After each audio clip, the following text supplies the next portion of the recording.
अस्सलामुअलैकुम, क्या हाल है फ्रेंड्स। कैसे हैं आप सब। उम्मीद करती हूँ आप सब ठीक ठाक होंगे। आज हम आलू और ब्रेड के स्नैक्स बनाएंगे। इन्हें आप ब्रेड रोल भी कह सकते हैं और बहुत मज़े के बनते हैं। इंशाल्लाह आपको ये रेसिपी बहुत पसंद आने वाली है और ये आप बच्चों के लंच बॉक्स में भी बना के दे सकते हैं। कोई घर घर में पार्टी वगैरह या कोई गेस्ट आ रहे हैं तब भी चाय के साथ आप सर्व कर सकते हैं। चलिए स्टार्ट करते हैं। बिस्मिल्लाहिर्रहमानिर्रहीम। ये 2 टेबल स्पून मैंने ऑयल लिया है। तो यहाँ पे आप मटर मक्खन भी ले सकते हैं। ठीक, तो इसको अदरक और लहसुन 1 टेबल स्पून है। इसको दोनों चीज़ों को हमने ना कूट लिया है। कूट के अच्छी तरह से अब हमने इसको फ्राई करना है। थोड़ा सा गोल्डन फ्राई हो जाए तो फिर वेजिटेबल्स ऐड करेंगे। 2 मीडियम साइज़ के प्याज हैं, इनको मैंने बारीक बारीक कट किया हुआ है और 2 ही मीडियम साइज़ की गाजर है, इनको छील के अच्छी तरह से वॉश करके फिर मैंने इसको कद्दूकश कर लिया है। और यहाँ पे आप अपनी मर्ज़ी है, जो वेजिटेबल पसंद हो शिमला मिर्च भी ऐड कर सकते हैं और जो ना पसंद हो उन्हें स्किप कर सकते हैं। और हरी मिर्चें डाली हैं 3 से 4 कटी हुई। तो हाफ़ टी स्पून इसमें हल्दी जा रही है, हाफ़ टी स्पून इसमें कश्मीरी मिर्च और 1 टीस्पून इसमें नमक। नमक और मिर्च को आप अपने टेस्ट के मुताबिक कम ज़्यादा कर सकते हैं। ठीक, थोड़ा सा हम इनको सॉफ्ट करेंगे और साथ ही ना ये 3 आलू हैं उबले हुए, बॉयल किए हुए हैं, इनको मैंने ग्रेट कर लिया ताकि इसमें ना कोई गुठली वगैरह ना रह जाए। सारी चीज़ों को अच्छी तरह से मिक्स करेंगे। मिक्स करने के बाद फिर कुछ स्पाइसेस ऐड कर देंगे। ठीक, ये सारी चीज़ें हाफ़ टी स्पून है, हाफ़ टी स्पून काली मिर्च है, हाफ़ टी स्पून ज़ीरा है और हाफ़ टी स्पून धनिया है और थोड़े से 1/2 टी स्पून ही इसमें मैंने वो ऑर्गेनो शामिल किया। ठीक,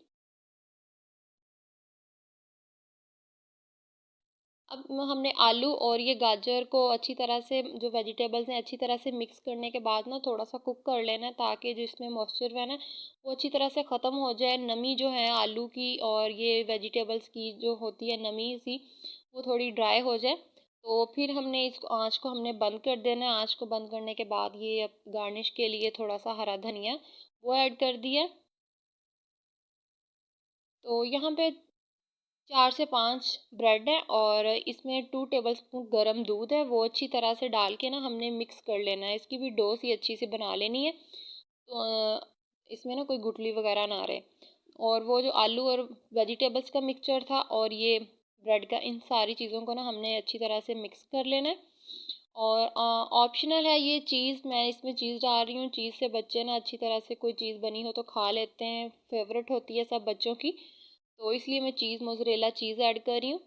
तो इन सारी चीज़ों को अच्छी तरह से मिक्स करने के बाद कोई भी ट्रे ले लें, उनको उसको ऑयल से ग्रीस कर लें। मैंने यहाँ पे बेकिंग ट्रे लिया, ऑयल से ग्रीस कर लिया। तो सारा जो हमने बनाया है ना अमेज़ा, वो हम इसमें डाल देंगे। तो अब हमने इसको अच्छी तरह से प्रेस करना है।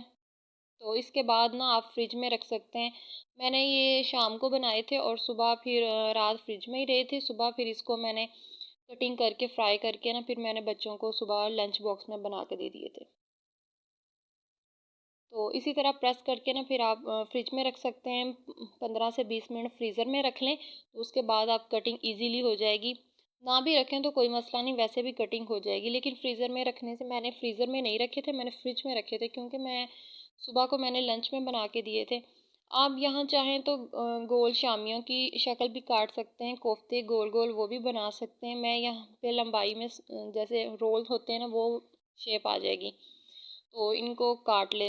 वैसे भी हाथ की मदद से भी बना सकते हैं।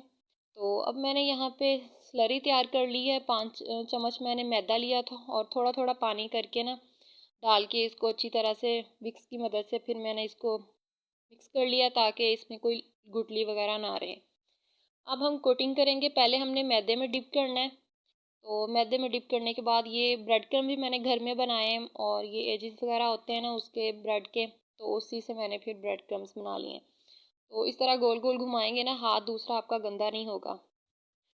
तो सारे एक ही दफ़ा बना के रख लेंगे, फिर फ्राई करने में ना आसानी हो जाती है, फिर जल्दी जल्दी फ्राई हो जाते हैं। पहले सारे बना के रखे हों। ठीक, ये इसके काफ़ी ज़्यादा बन गए थे, तकरीबन 15 बन गए थे। ठीक, तो ये ऑयल घी में फ्राई कर रही हूँ। घी का टेम्परेचर भी बहुत ज़्यादा हाई नहीं होना चाहिए, बस मीडियम होना चाहिए, ताकि ये कोटिंग की हुई है ना मैदे और क्रम्स के साथ, तो ये जाते ही बाहर से जल ना जाए। आराम आराम से ये फ्राई होंगे ना, तो फिर लाइट गोल्डन सा कलर आ जाएगा। तो बस हम इसे अलट पलट करके फ्राई कर लेंगे, 2-3 मिनट लगते हैं फ्राई होते हुए।